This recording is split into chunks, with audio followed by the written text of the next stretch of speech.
Bonjour, c'est Aurélie. Bienvenue pour cette nouvelle échappée sensible. Aujourd'hui, je vous emmène à Saint-Bonnet-de-Chavagne, dans l'Isère, pour découvrir un lieu d'une force rare. Une bâtisse qui incarne à elle seule le sens du mot résilience. C'est le château de l'Artaudière. Au Moyen-Âge, du XIIIe au XVIe siècle, ce lieu n'est encore qu'une simple maison forte, possédée par ses tout premiers propriétaires, les Artauds. Puis, jusqu'au XIXe siècle, c'est la famille Delaporte qui prend les rênes. En près de 500 ans, elle va métamorphoser cette maison forte en un château de prestige et s'imposer comme l'une des familles les plus influentes du Dauphiné. C'est d'ailleurs en 1729 que Joseph Nicolas Delaporte est anobli par le roi Louis XV, devenant entre autres marquis. Mais l'histoire de ce château est aussi jalonnée de profondes blessures. Au XVIe siècle, pendant la fureur des guerres de religion, l'édifice subit un premier grand coup dur, un incendie dévastateur causé par les Huguenots. Relevé de ses cendres, le domaine traverse les siècles. En 1893, il est vendu, la tour est rehaussée et plusieurs propriétaires se succèdent jusqu'aux années 1990. C'est durant cette période moderne que la dernière famille propriétaire a subi à son tour un incendie. Face à ces drames, la municipalité de Saint-Bonnet-de-Chavagne en devient finalement propriétaire. Aujourd'hui, l'association Les Amis de l'Artaudière participe avec passion au rayonnement de ce lieu. Malgré les incendies et les morsures du temps, cette association nous offre le plaisir de déambuler dans de magnifiques jardins, d'apprécier les parties du château restaurées et de découvrir des expositions très régulièrement. Ce château s'est reconstruit pas à pas. Et c'est cette même énergie de renouveau et de résilience que je vous propose aujourd'hui d'explorer. Vous êtes installé confortablement. Laissez-vous transporter au cœur des jardins de l'Artaudière. Ressentez d'abord une profonde gratitude, peut-être une admiration sincère pour toutes les mains de ces bénévoles qui, pierre après pierre, reconstruisent ce domaine. Grâce à eux, la beauté des jardins renaît. Laissez-vous envelopper par le parfum délicat des roses et des sauges. Ce parfum subtil fait le tour de l'âme. Il se diffuse en vous et vous installe immédiatement dans une profonde détente. Une invitation à aller à la rencontre de vous-même. Regardez l'horizon, la vue totalement dégagée sur le massif du Vercors. C'est une présence solide, un point de repère, qui rassure et qui appelle à l'exploration. Tandis que tout près de vous, le chant des oiseaux vous éveille à une rencontre intime avec vous-même.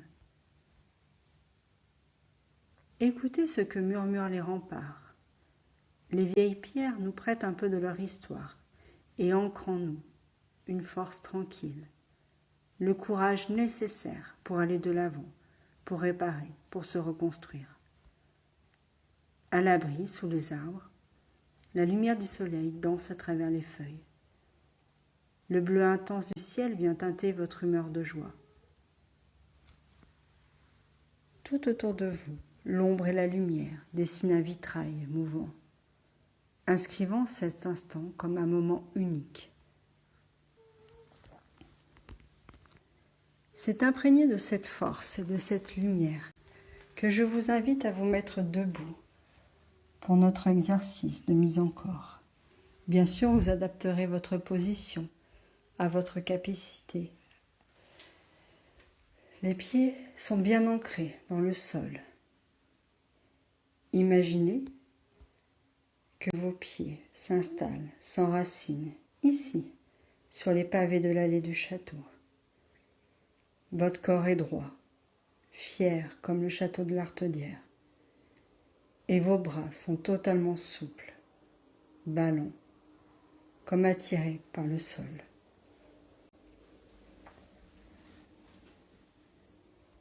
À mon signal, vous inspirerez par le nez, retiendrez votre respiration, vous gainerez tout le bas de votre corps, puis dans une douce rotation du buste, de gauche à droite, vous laisserez vos bras balayer l'air autour de vous. Inspirez par le nez, retenez votre respiration et pivotez doucement. Laissez vos bras se balader. Chassez les poussières du passé, les débris des jours sombres, les fatigues. Puis soufflez doucement par la bouche, comme pour vous faire de la place. Nettoyez vos propres ruines et revenez en position initiale. Reprenez votre respiration naturelle. Appréciez toutes les sensations au bout de vos doigts, dans vos bras, dans votre dos.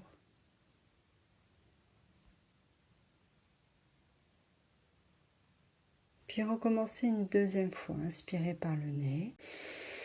Retenez votre respiration, gainez le bas de votre corps et activez votre bassin de gauche à droite. Laissez vos bras balayer ce que vous ne voulez plus. Et concentrez-vous sur votre espace à vous. Par ce mouvement, vous venez de tracer une ligne de protection tout autour de vous. Puis soufflez.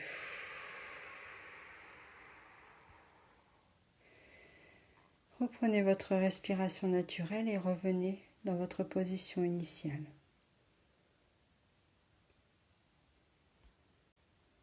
Appréciez l'espace que vous êtes en train de vous créer.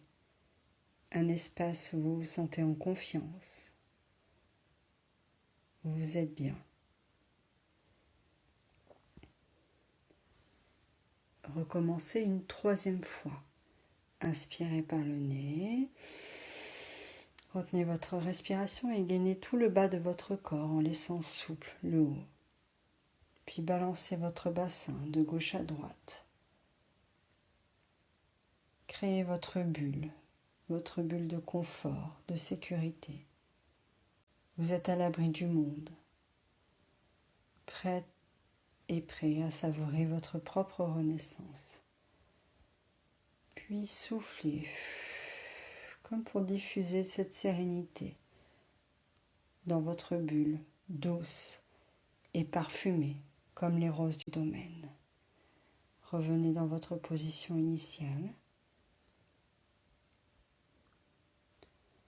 Appréciez votre capacité à vous créer votre bulle de résilience, de bien-être, de confort. Restez encore quelques instants dans cette position de confort, dans cet instant de sérénité. Le château de l'Artaudière nous montre que rien n'est jamais définitivement brisé. Après les flammes, vient le temps de la pierre que l'on relève, le temps de la sauge qui pousse et de la rose qui embaume. C'est le triomphe de la vie et de la résilience.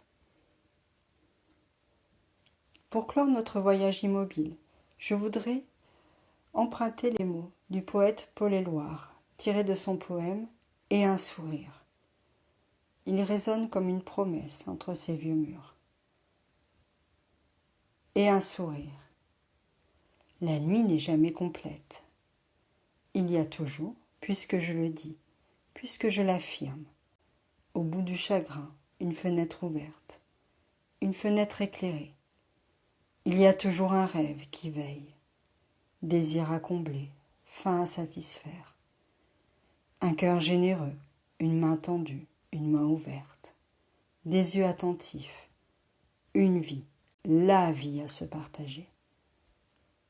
Paul Éluard. Que ce château et ces mots vous accompagnent. Souvenez-vous qu'au bout de chaque blessure, il y a toujours une reconstruction possible, une fenêtre éclairée. Prenez une grande inspiration, soufflez par la bouche. Et vous pouvez maintenant ouvrir les yeux. Merci d'avoir partagé cette échappée sensible. N'hésitez pas à la diffuser autour de vous et à très bientôt.